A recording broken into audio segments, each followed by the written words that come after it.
অবশেষে অবসান ঘটল এক দশক ধরে ভারতীয় রাজনীতিতে একচ্ছত্র আধিপত্য বিস্তার করা নরেন্দ্র মোদী ও তার দল ভারতীয় জনতা পার্টির। নির্বাচন শুরুতে দলটির নেতারা লোকসভা আসনের 400টিতে জয়লাভের দৃঢ় প্রত্যয় ব্যক্ত করেছিলেন। তবে ঘটেছে তার উল্টো। 400 তো দূরের কথা, এককভাবে সরকার গঠন করতে যে 272টি আসন দরকার সেটি অর্জন করতে পারেনি বিজেপি। পেয়েছে 240টি আসন।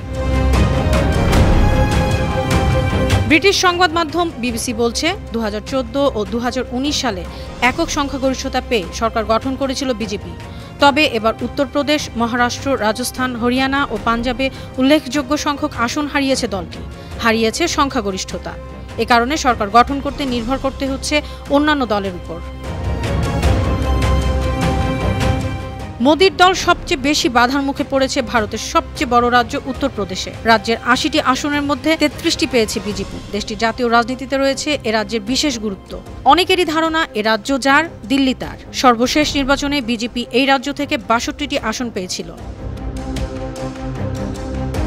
বিজেপিকে সবচেয়ে বেশি বিপদে ফেলেছে অগ্নিবীর প্রকল্প। উত্তরপ্রদেশ, হরিয়ানা, পাঞ্জাব ও রাজস্থান থেকে হাজার হাজার তরুণ সেনাবাহিনীতে ভর্তি হন। এই প্রকল্পে স্থায়ী চাকরির ব্যবস্থা তুলে দিয়ে চুক্তিভিত্তিক 4 বছরের চাকরির নিয়ম চালু করে মোদী সরকার। এই চুক্তিভিত্তিক চাকরিতে থাকাকালে শহীদ হলে ক্ষতিপূরণ পাবেন, কিন্তু পাবেন না শহীদের মর্যাদা। এই কারণেই অনেকেই হয়েছে রুষ্ট। অগ্নিবীর প্রকল্পের পাশাপাশি কৃষক আন্দোলনের রেশও এই রাজ্যগুলোতে ব্যাপকভাবে পড়েছে। কংগ্রেস জোটের প্রতিশ্রুতি ছিল ক্ষমতায় এলে কৃষি পণ্যের সহায়ক মূল্য বা এমএসপির আইনি স্বীকৃতি দেয়া হবে। কংগ্রেসের ইশতেহারেও এই প্রতিশ্রুতি লিখিতভাবে দেয়া হয়। বিজেপি সেই প্রতিশ্রুতি দেয়নি।